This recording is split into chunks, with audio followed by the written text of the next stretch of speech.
Assalamu alaikum viewers. Today we are going to start with the Mughal Empire and the reasons for the decline of the Mughal Empire. And first of all, let's see the timeline of the Mughal emperors. First Mughal emperor was Babur, then Humayun, then Akbar. Then he was, succeeded by Jahangir, Shah Jahan, and then Aurangzeb.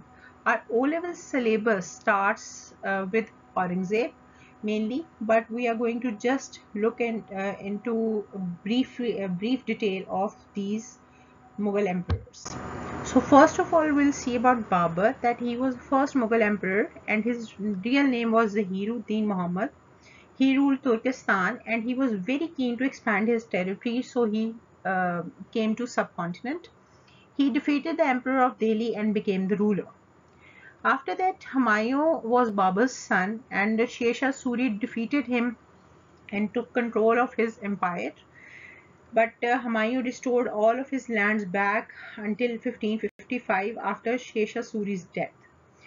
But he died because he fell from the library stairs. After that, Akbar took control at the age of 13 and he became the emperor. He was greatly influenced by Sufis, but he was also influenced by other religious priests. So he announced his own religion named Deen-e-Ilahi, which was the mixture of different religions. He ruled almost 50 years and made a strong foundation of Mughal rule.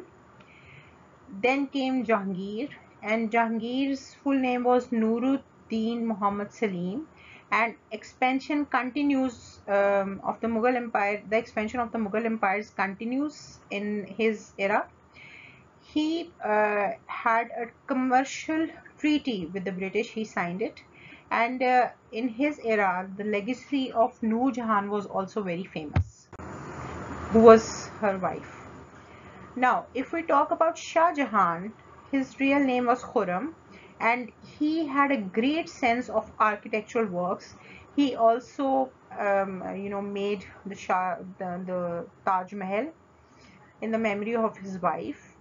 And then there was a high cost of wars and luxurious buildings which people had to pay. But overall, there was a peaceful empire in his era. Then Aurangzeb came into the scene. There was a serious clash between the four sons of Shah Jahan over the throne, and Aurangzeb defeated his brothers and took control and put Shah Jahan into prison. And Aurangzeb died at the age of 89 and he ruled the subcontinent for a very prolonged time. Now, if we talk about the era of Aurangzeb, it was a larger and peaceful empire in Shah Jahan's time, but Aurangzeb spent most of his time in fighting on different fronts. He started the war against the Rajputs. There were rebellions by Sikhs, Satnamis and Jats. There was a tough campaign against Pathan tribes in the north. There was a campaign against Marathan tribe, which was most costly to him.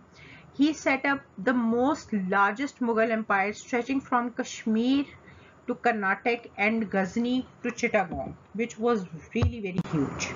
If you can see on this slide, you can see that this was the whole Mughal empire at that time when Aurangzeb was on the throne.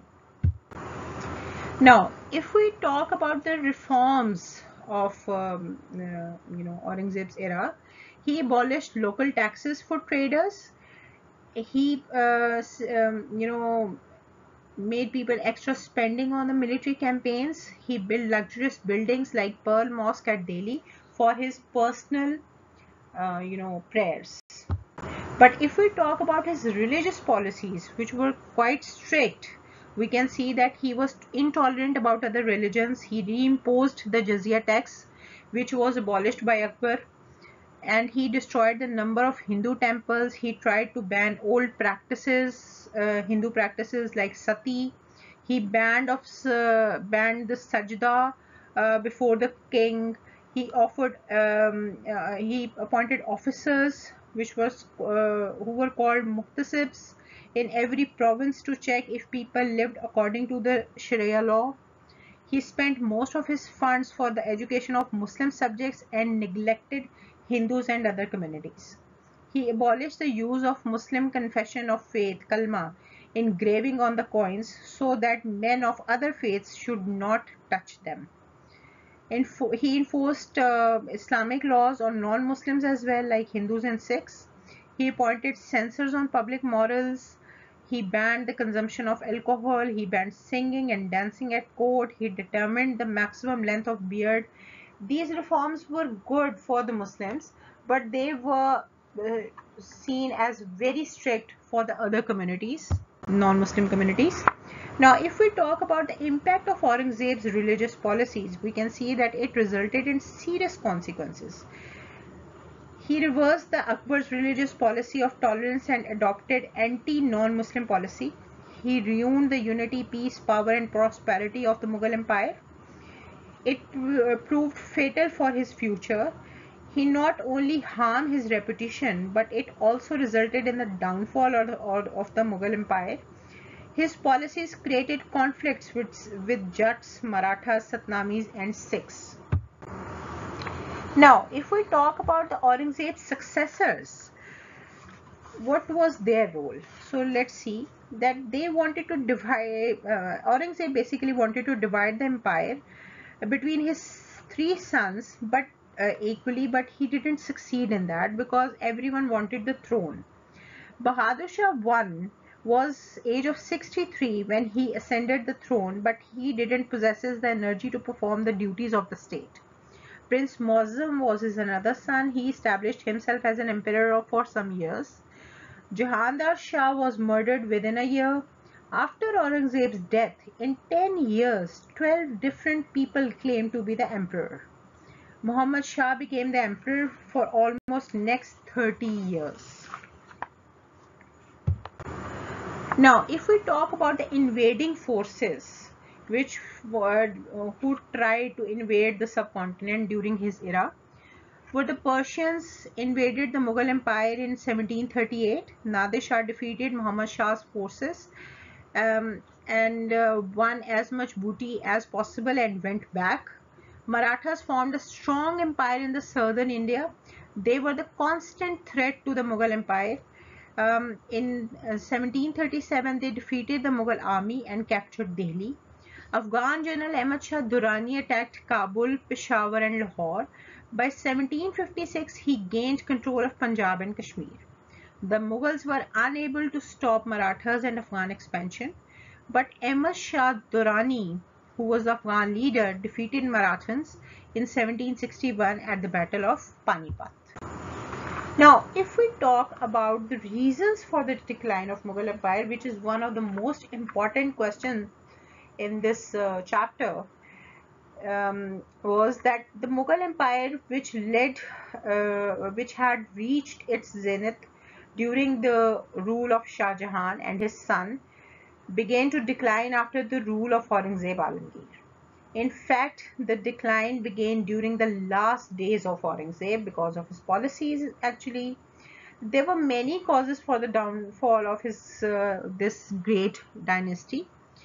First of all was the internal reasons. Now, if we talk about the internal reasons, we can see that Aurangzeb's religious policies were responsible for the decline of the huge empire. The fanatic and unable to tolerate the non-Muslim in religious intolerance, he reimposed the jizya tax and forbade the celebrations of Hindu festivals. He lost the trust and loyalty of Rajputs. He demolished the Hindu temples. He banned art, painting, music and the Hindu Rasam Sati and execution of Sikh Guru, and his enmity with the Marathas forced them to raise armed against him. His excessive obsession with Deccan also destroyed the Mughal army. After his death, his huge empire disintegrated into smaller states. He suspended rights of everyone except for Sunni Muslims. He demolished sacred temples of Hindus. He mistreated with the Shias living in the empire, and he had a long war with Marathas for over 25 years. Now, if we talk about the weak successors, they were incapable and weak successors, and they had no stamina of holding this vast empire. He began a war of succession among his sons. Unfortunately, most of them were worthless. They were busy in their luxurious lives and did nothing to remedy the evils that had crept into the Mughal empire, and they became very lazy, weak, and corrupt. Um, Bahadur Shah Safar was very old when he ascended the throne, so he didn't possess the energies to perform the duties of the state. Rulers like Jahadar Shah, Farooq Siar, Muhammad Shah, Ahmad Shah, and Bahadur Shah too were no better rulers. Some of them were the puppets in the hands of their wazirs. In 10 years after Aurangzeb's death, 12 different people claimed to be the emperor at one time. No law of succession was there.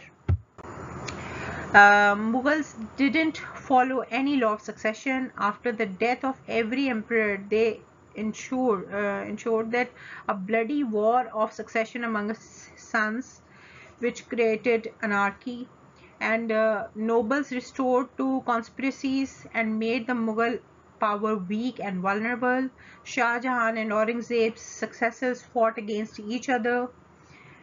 If we talk about the poor economy, which was another reason, that economic stability of the empire was ruined because of the constant wars.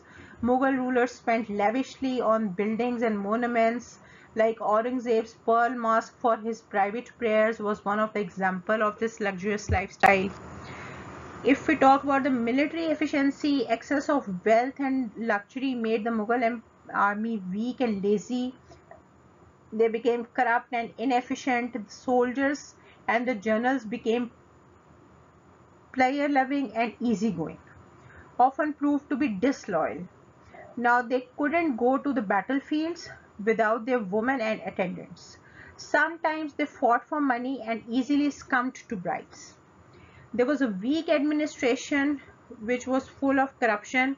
Even before the death of Aurangzeb, the vastness of the empire made it hard to administer and defend it properly. Officers of all ranks took bribes, and high rate of taxation ruined the people who lost interest in production. There was a very miserable administration of the provincial governors, brought further misery to the people. No effective communication between the center, which was Delhi, and far off territories, and decisions had to be delayed over thousands of miles. Now, after that, we can see the another reason, which was Mansabdari system. Mansab meant an official appointment of rank and a profit which was held by every officer of the state. It was an official nobility of the country. They bound theoretically to supply a number of troops for the military service of the state, and they were directly recruited, promoted, and suspended by the emperor himself. This system later deteriorated as corruption and repression increased, and some of the Mansabdars accumulated wealth and built up their own private armies. There was a constant war with Marathas, and it was one of the major reasons that the Marathas posed a significant challenge to Mughal authority, particularly during Aurangzeb's reign. Led by Shivaji in 17th century, the Marathas were adept guerrilla fighting and staunch Hindus. By the 18th century, they emerged as a dominant force in central India, benefiting from the Mughal Empire's decline. Maratha power grew steadily, and they evidenced by their victories over the Mughals, including outside Delhi in 1737. They also seized key territories like Malwa and becoming the most influential group in India during the early 18th century. Despite Aurangzeb's efforts, spending around 25 years in the Deccan to quell them, the Marathas persisted, contributing to the depletion of the Mughal treasury. Now, if we talk about the outdated weapons, the methods and the weapons had become outdated by this time. The Mughals were dependent on mostly artillery and arm-clad cavalry. In the 18th century, musketries were already introduced in other armies, and the Marathas cavalry, with their swiftness and suddenness, could easily bring disorder in the Mughal army. There was no organized navy at all. There was a gulf between rulers and ruled, because they were separated by a constantly growing gap as the glory days of the Mughals progressed. The masses of the society was not happy and satisfied with the rule. Now, if we talk about the external reasons, we can see the invaders over here. Like the local and foreign invasions, new powers such as Sikhs, Jats, Marathas came onto the scene and established their own independent states. Aurangzeb spent 25 years trying to defeat them. Persians, Marathas and Afghans were the constant threat to the Mughal Empire. The invasions of Nadir Shah and Ahmad Shah Abdali proved fatal for the Mughals. If we talk about the arrival of the British, we can see that the Mughals neglected the navy, and this proved to be a disaster. The coastline was left unprotected, and the Europeans were able to establish themselves in India with little difficulty. Various European nations who had established trade relations with India, seeing the weakness of the Mughal Empire, began to focus more on political influence than trade in India. Through diplomacy, military skills, and persistence, the EIC emerged as successful in exploiting the circumstances in India in general and in Bengal in particular. They first took permission from Jahangir to build forts and conduct trade. They landed at Surat in 1608 and started trade in 1612. The arrival of the British was proved fatal to the Mughal Empire, and Britain was the most technologically advanced country in the world, and the British bought with the weapons far in advance of those used by the Mughals. They also brought a unity and a sense of determination which the divided Mughals lacked. Now, there are some important topics which will be discussed later on, and in the next video I'm going to discuss the British arrival and expansion and the introduction of EIC. So stay tuned, and if you like my channel, if you like the content, please subscribe the channel and like and share the videos. Thank you.